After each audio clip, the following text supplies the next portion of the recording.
बारिश की हल्की बूंदें जमीन को भिगो रही थीं और एक कमजोर सा लड़का सड़क के किनारे खड़ा था। उसकी जेब खाली थी, मगर आंखों में अजीब सी चमक थी। उसका नाम फराज था। फराज के पास ना अच्छे कपड़े थे, ना पैसे और ना ही कोई सहारा। लोग उसके पास से गुजरते, मगर जैसे वो दिखाई ही ना देता हो।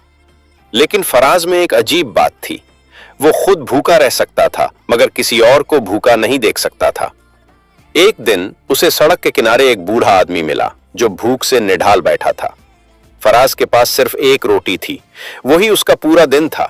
वो कुछ लम्हे रुका, आंखों में हिचकिचाहट आई। फिर अचानक उसने वो रोटी बूढ़े के हाथ में रख दी।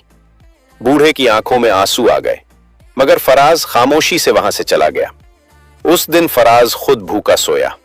अगले दिन फिर किसी जरूरतमंद की मदद, फिर खाली जेब, फिर भूख। ये सिलसिला चलता रहा।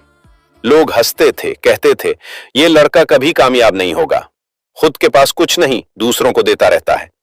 मगर फराज बस मुस्कुरा देता। फिर एक दिन फराज बहुत ज्यादा कमजोर हो चुका था। वो सड़क के किनारे बैठा था, आंखों के सामने अंधेरा छा रहा था। अचानक एक बड़ी गाड़ी उसके सामने रुकी।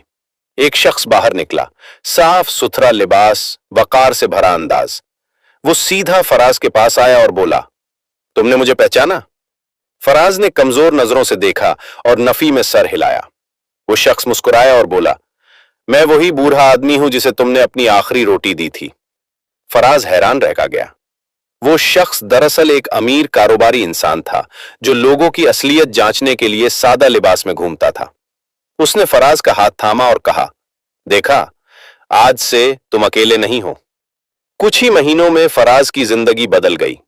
वही लोग जो उस पर हंसते थे आज उसकी तारीफ कर रहे थे। मगर फराज आज भी वैसा ही था, सादा और दूसरों का ख्याल रखने वाला। साल गुजर गए। आज अहमद एक कामयाब इंसान बन चुका था। एक दिन वही सड़क, वही जगह, मगर आज फराज वहां खड़ा था, अपने जैसे गरीब बच्चों के लिए खाना बांट रहा था। वही लोग जो कभी उस पर हंसते थे आज उसकी इज्जत से बात करते थे। एक बच्चा उसके पास आया और पूछा, आप इतना सब क्यों करते हैं? फराज मुस्कुराया और आसमान की तरफ देखकर बोला, क्योंकि एक दिन मैं भी किसी के लिए आखिरी उम्मीद था। खाली जेब इंसान को गरीब नहीं बनाती, बल्कि खाली दिल इंसान को सबसे ज्यादा गरीब बना देता।